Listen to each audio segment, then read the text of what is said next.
Shalom, kaum muda remaja yang dikasihi oleh Tuhan. Bertemu lagi dengan Kak Sion di sini. Seperti yang kalian tahu sebelumnya, bahwa Mirai Channel ini adalah YouTube yang dikhususkan untuk anak sekolah minggu.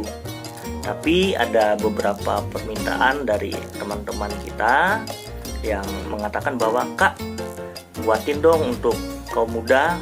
Ada yang ngomong seperti itu pada saya, ada beberapa. Terus saya berpikir, ide yang bagus.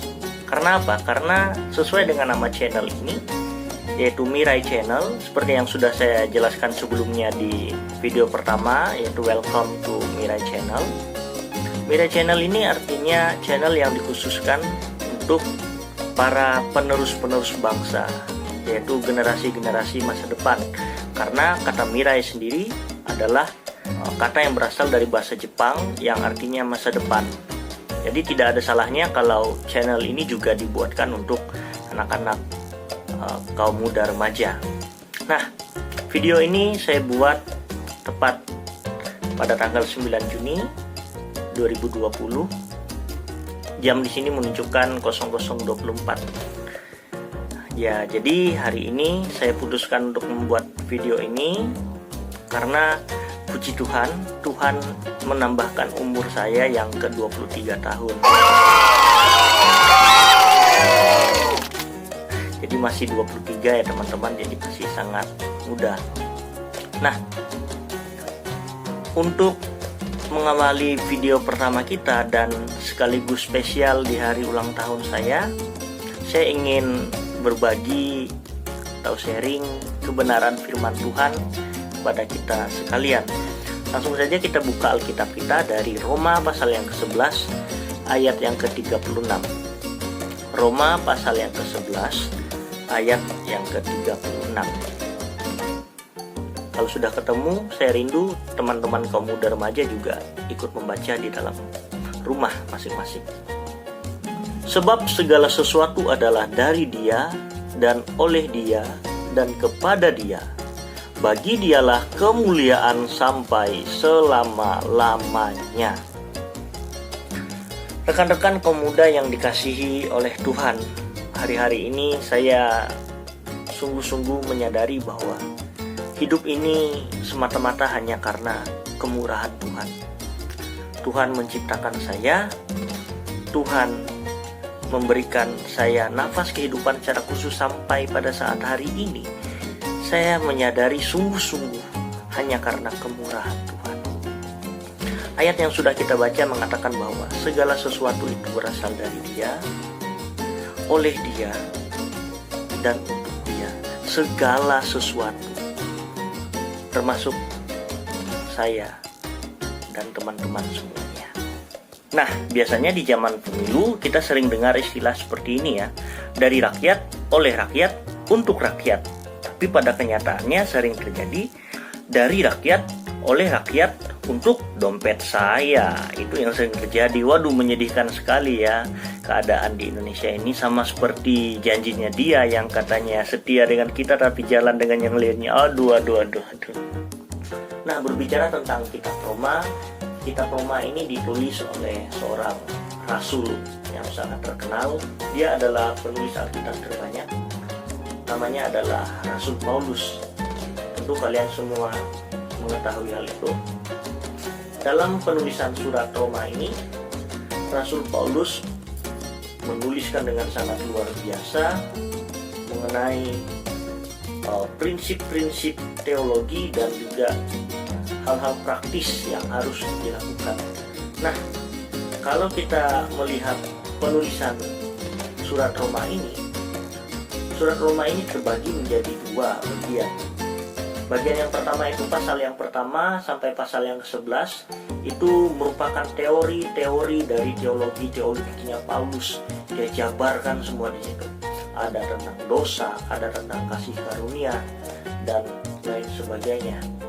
Dan di pasal yang ke-12 sampai pasal yang terakhir, yaitu pasal yang ke-16, di situ merupakan praktik-praktiknya atau hal-hal yang bersifat praktis.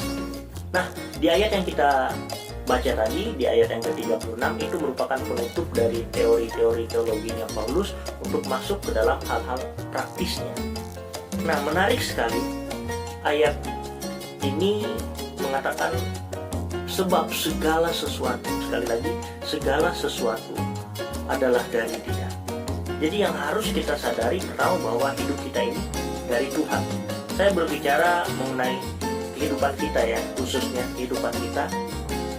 Hidup kita ini dari Tuhan, oleh Tuhan. Dan hidup kita ini harus kita gunakan kepada Tuhan. Teman-teman, saya adalah orang yang memegang prinsip bahwa segala sesuatu itu tidak ada yang terjadi secara kebetulan. Saya percaya bahwa tidak ada yang namanya kebetulan. Sebab segala sesuatu sudah dirancangkan oleh Allah sedemikian rupa, dan segala sesuatu itu di bawah kendalinya Allah, di bawah kendalinya Tuhan. Dan saya percaya bahwa segala sesuatu diciptakan untuk sebuah alasan. Jadi kalau saya buat quotes gitu ya, atau kata-kata, saya akan berkata-kata seperti ini. Tidak ada yang namanya kebetulan. Segala sesuatu terjadi untuk sebuah alasan. Bahkan Alkitab mengatakan bahwa orang fasik pun diciptakan ada tujuannya, teman-teman. Nah, oleh sebab itu, sebagai orang percaya, kita yakin dan percaya bahwa Tuhan menempatkan kita di dunia ini untuk satu tujuan. Ya, tidak ada yang namanya kebetulan, tidak ada.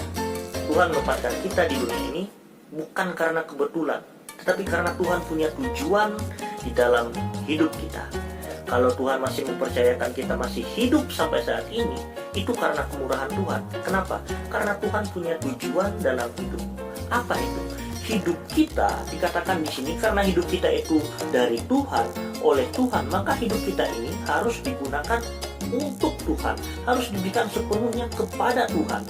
Dan dikatakan di sini bagi Dialah kemuliaan sampai selama-lamanya. Yang mau saya katakan bahwa hidup kita ini diciptakan Tuhan untuk memuliakan nama Tuhan. Lewat apapun itu. Lewat apapun. Lewat perkataan kita di sekolah, di tempat bekerja, tempat kuliah, dan lain sebagainya. Dimanapun kita berada, di rumah kah, tingkah laku kita bagaimana, mari kita hidup sebagai orang-orang yang memuliakan Tuhan. Saya punya cerita ketika kami masih sekolah dulu. Banyak hal-hal aneh-aneh yang kami lakukan. Salah satunya seperti duduk di meja, berdiri di meja jadi panggung, dan lain sebagainya. Jadi meja itu jadi sesuatu yang multifungsi atau serbaguna bagi kita. Nah, saya melihat bahwa manusia pun menciptakan sesuatu untuk fungsinya masing-masing. Ada fungsinya masing-masing. Meja ya untuk belajar, menulis seharusnya ya, menaruh benda-benda dan sebagainya, bukan untuk tempat berdiri seperti yang kami lakukan saat SMA dulu. Bukan untuk tempat duduk juga, karena untuk tempat duduk sudah diciptakan kursi atau bangku ya. Yang mau saya katakan bahwa segala sesuatu diciptakan oleh manusia pun itu ada tujuannya. Apalagi kita yang kita percayai Tuhan yang menciptakan kita tentu ada tujuannya. Oleh sebab itu saya berkata bahwa jangan ada seorang pun di antara kita yang menganggap dirinya tidak berharga. Banyak, bahkan saya dulu juga pernah berpikir, Tuhan untuk apa saya di dunia ini? Jadi galau gitu ya, sedih, meratapi diri. Kalau bahasa Dayaknya itu mungkin orang-orang Dayak tahu, masih arep. Bahkan dulu sering dilekatkan dengan saya istilah masih arep, masih SMP dulu. Tetapi semakin dewasa saya menyadari bahwa hidup saya ini berharga di mata Tuhan.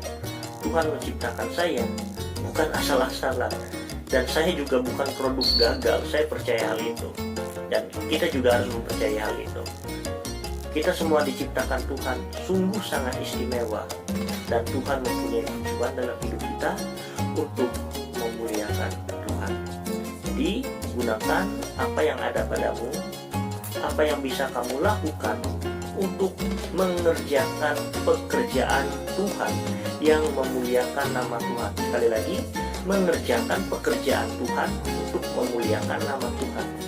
Catat, bukan untuk ketenaranmu, bukan untuk supaya kamu terlihat makin hebat, tetapi untuk Tuhan, untuk kemuliaan nama Tuhan. Karena apa? Segala sesuatu yang ada padamu itu dari Tuhan. Kepintaranmu, kehebatanmu, suaramu yang bagus, kamu punya talenta bermain musik, kamu punya talenta mengotak-atik alat-alat teknologi dan lain sebagainya, apapun itu yang ada padamu, gunakan itu untuk kemuliaan nama Tuhan. Karena apa? Itu semua dari Tuhan. Itu yang harus kita sadari bersama, bahwa segala sesuatu yang ada pada kita itu semua dari Tuhan dan harus kita gunakan untuk kemuliaan nama Tuhan. Karena siapa kita sehingga Tuhan melayakan kita? Kita tidak ada apa-apanya, tidak ada hal yang membuat kita layak. Itu semua karena kemurahan Tuhan. Oleh sebab itu, sekali lagi saya mengajak kita semua, mari sadarilah bahwa hidup kita ini berharga. Hidup kita ini berharga di mata Tuhan. Tidak ada yang tidak berharga. Kamu berharga di mata Tuhan, saya berharga di mata Tuhan. So, gunakan seluruh yang ada padamu, apapun yang ada padamu, apapun yang bisa kamu lakukan, gunakan untuk pekerjaan Tuhan yang memuliakan nama Tuhan. Gunakan itu semua untuk kemuliaan nama Tuhan. Sampai ketemu di video-video selanjutnya. Jangan lupa subscribe channel ini supaya kalian dapat notifikasi tentang video-video selanjutnya. God bless you.